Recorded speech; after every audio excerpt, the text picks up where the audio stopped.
গোবিন্দায় নমো নমঃ। কৃষ্ণায় বাসুদেবায় হরে পরমাত্মনে প্রণত ক্লেশনাশায় গোবিন্দায় নমো নমঃ। কৃষ্ণায় বাসুদেবায় হরে প্রণত ক্লেশনাশায় গোবিন্দায় নমঃ। কৃষ্ণায় বাসুদেবায় হরে।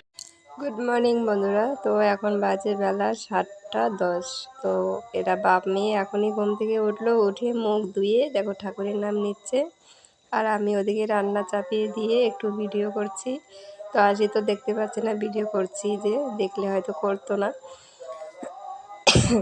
সকালে বাড়ির কাজকর্ম সেরে চলে এসেছি দোকানে। আশির বাবা গেছে ফালাকাটা গেছিলো, তো তাই সকাল থেকে আমিই ছিলাম দোকানে। আর এখন দেখো অনেকগুলো ফল নিয়ে এসেছে।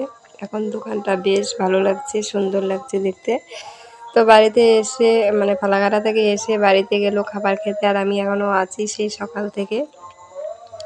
যেহেতু আজকে উপোস আছি, তো বাড়িতে গিয়ে কি করব, তাই আশির বাবা মনে হয় ঘুমিয়ে গেছে, তাই এখনও আসে না।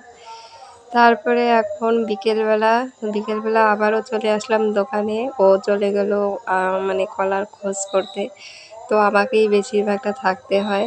তো এখন আসলাম, কি করা যাবে, থাকতেই হবে। আর আশিকে নিয়ে যায়নি বলে আশি অনেক রাগ করছে, দেখতেই পাচ্ছ। তো যেখানেই ওর বাবা যাবে সেখানেই ওকে নিয়ে যেতে হবে, এরকম বায়না ধরে। তো নিয়ে যায়নি বলেই এখন ওর রাগ হচ্ছে। তো দেখি আসি বাবা কখন আসে, তারপরে যাব বাড়িতে। তো এখনও তো অনেকক্ষণে গেল, এখনও পর্যন্ত আসেনি বাড়িতে। তো কতক্ষণ থাকা যায়, রাস্তায় যে ধুলো, মাথা টাথা যন্ত্রণা করে, থাকতে ইচ্ছেই করে না একদম। তো চলো। তো দেখো বিকেলবেলা এসেছি, সেই কলার খোঁজ করতে গেল, এসে আবার দেখো বাজারে চলে গেলো। আমি আর বাড়িতে যেতে পারলাম না। তো আর সেদিকে একা একা খেলছিল। তো এখন আরেকটি মেয়ে চলে আসলো, এখন দুজনে এখানে নাচ গান করছে। তো বন্ধুরা, আজকের ব্লগটা এখানেই। আশা করি তোমাদের ভালো লাগবে, সবাই পাশে থাকবে।